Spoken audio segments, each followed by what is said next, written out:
What's up everyone and welcome back to the Werewoof Reactions. My name is Wolfie and today, as you can tell, it's really late at night, so you'll have to excuse my really hushed voice because today we're going to be talking about none other than there's like a gleam on this comic. We're going to be talking about Sonic the Hedgehog IDW series issue number 1.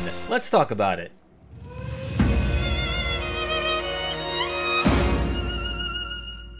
Alright, so I'm going to talk about the following things. I'm going to be talking about story, characters, artwork, and Easter eggs, if any at all. And I think these 4 things are broad enough that I could maybe make a somewhat decent, yet quick review for you guys. So starting off, what I like about this particular comic, this comic right here, this is the starting point. It's going to be the starting point for everybody now. Now that the Archie comics have been completely wiped out of canon, as far as I know, this is gonna be what's canon from now on. Right here, this. You can all start with this. So, the great thing is, while it is a good starting point, for a lot of people who have been following Sonic, either in the games or otherwise, this takes place right after Sonic Forces. Maybe not directly right after, like minutes after, but this does take place relatively, in the relative time frame after Sonic Forces. And we find that out because we see a town under attack that has the Sonic designed OCs from Sonic Forces, you know, trying to defend it, trying to stave off this attack from these badniks, who we learn in this issue have been kind of since... Oh, and here's another thing. I'm sorry, I'm gonna ramble here. I'm going off the top of my head. I have no script. Eggman has apparently been gone for a while after his defeat. He hasn't shown back up since his defeat in Sonic Forces, but this comic takes place a little bit after Sonic Forces, so Eggman has not shown up since then.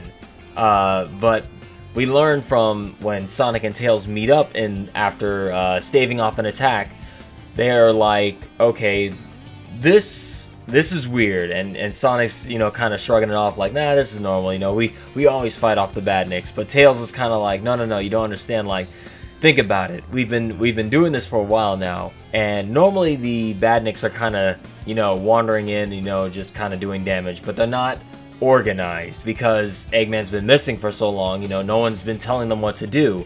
But this time, this attack in this town was organized, so someone, Eggman or otherwise, is pulling the strings here, and we should probably take this very seriously. And of course, Sonic being Sonic, in this, I like that in the comic books, they're now able to expand on the character a little bit more so than they were able to do in the games, where things were vaguely hinted at, like, you know, oh, Sonic was being tortured for 6 months or whatever, you know, and we see Sonic again, he's like, oh, hey guys, I've been locked in a cell forever.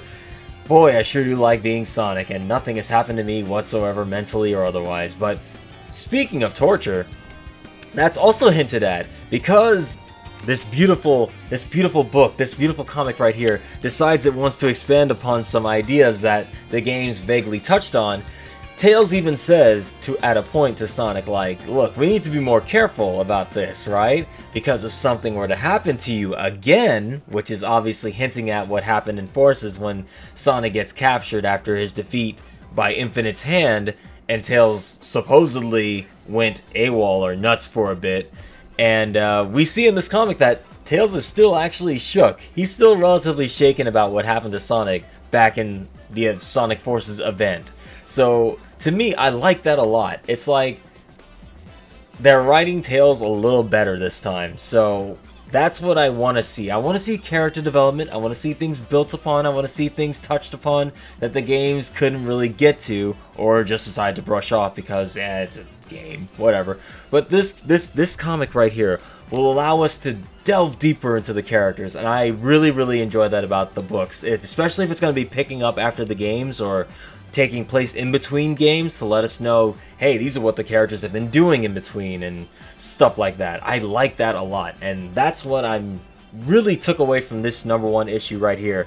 It was just a quickie, kind of like a quick thing that was there to let you know, hey, this is what Sonic and Tails have been doing after the fact. And Tails even says at a point, like, man, defending this town would have been so much easier with Knuckles around, but you know, we don't know where Knuckles, Amy, the Chaotix, all the characters are right now. The only characters we've seen at this point in time of issue number 1 is Sonic and Tails.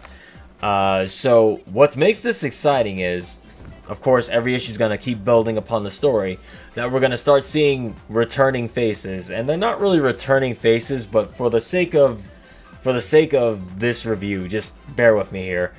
We're going to say that every face that comes in, new or otherwise, is going to be like a return. So it's going to be like me going like, hey, they're back again. Seeing Tails and Sonic work together to defeat the Badniks and even the Super Badniks that showed up in this town was awesome, because they do what looked like to be the Sonic 4 combination attack followed by the fastball special to take out. So it's just really cool, and I like the artwork, and everything about this comic is great. So far, no faults, no flaws whatsoever, other than it not being too long. That's the thing. Comic books are short. And I was like, man, you're just getting warmed up, and right before the story actually starts, oops, I don't want to bend that. Right before the story actually starts, it's over, and it's like, stay tuned next issue, and I'm like, ah. But then I get happy because issue 2 is right here, and I'm ready to read it, and that'll be the next video, issue number 2 here. And who else is joining us but Amy Rose. Now let's see if this comic does the unthinkable and makes me like Amy. That will be the true test. But so far, issue number 1, off to a great start. Uh-oh, don't you fall. Don't you fall, comic. Okay, off to a great start, and I will say I'm extremely interested to see where they go from there, because at the end of this one, they hint at, someone's sitting in an Eggman seat, and they're initiating or organizing another attack on a village or a town where Sonic is headed. And they hinted that Amy's going to be in the next town, so as I just showed you guys on the next cover, Amy and Sonic is going to be the thing. So we'll see where that goes. I'm actually kind of excited, and I want to pick up reading. I hope they... I mean, hang on. There's dust on this comic. I hope based on the initial sales and just the high demand for these, I hope they decide to keep this comic series going for a while, because, yeah, it's Sonic comics. And now that I'm back in, I'm going to start reading these things as they come out, so this is gonna be fun. It'll be like being a kid again, getting to read these as they come out. Trying to think if there's anything else I talked about. Yeah, Sonic is the character. I already said this, didn't I, about the characters being on point. Like, Sonic is just so carefree. He's just like, ah, no, we've done this before. He's overly confident, and that's the thing that got him beat in Sonic Forces, was that he kinda overestimated himself and got beat down because of it. And I do like that Tails is still kind of shook about it. Lately, Tails in the games has not been... I can't speak for the Archie comics, but I can speak for the games. Lately, Tails in the game has, in the previous games, Lost World, Forces, has kind of been written weird. He hasn't really been himself. Like, in Lost World, he was really kind of a jerk, and in Sonic Forces, I don't know what he was obsessed with classic Sonic.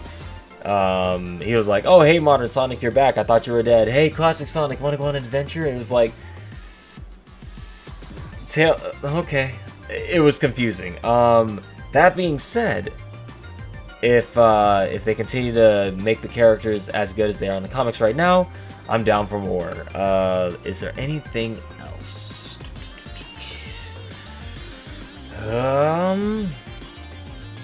No, I think we're good. Oh wait, yeah, there is one more thing. Tails also is more of a character here. I was saying that earlier, because Sonic's like, you know, well, if you're worried, you know, you can come with me and we can go and bash some bots together. And Tails is kind of like, yeah, we could, and he kind of hesitates because he realizes, like, the town he's in right now is still kind of on fire. So he's like, no, you know what, Sonic? You go on ahead, I'll stick around here and fix things up. And I'm like, thank you.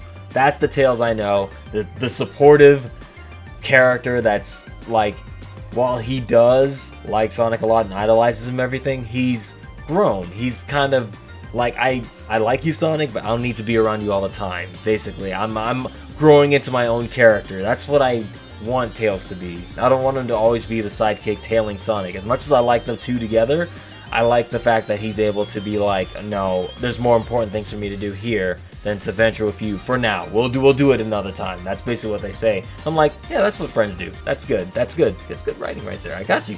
These writers are just from the issue 1 off to a great start. I think that's gonna be it for this review. I can't think of anything else to say for this other than bravo, guys. You did a great start. So I will give this one an 8.8 out of 10. I can't wait to see how they do the other characters, and you know, how we're gonna start seeing reoccurring faces, because a particular character has already been confirmed, and I know she's gonna be in this and she's gonna be great. Also curious to see what the new character's like. So yeah, I will see you all then. Let me know what you guys thought of this comic, if you have read it, or otherwise, you know, there's ways to read it. I would honestly prefer if you guys went out and supported the product. Like, I know it's not a thing a lot of people can do to buy the comics, but it really does help. Like, if the company gets a lot of orders, you know, that's not that it seems to be a problem now, but you know, the more they sell, the higher chance we have of the story continuing. So please support the comic books in any way you can. That's gonna be it for me today, guys. My name is Wolfie, and I will see you all next time. Next issue review. Stay tuned.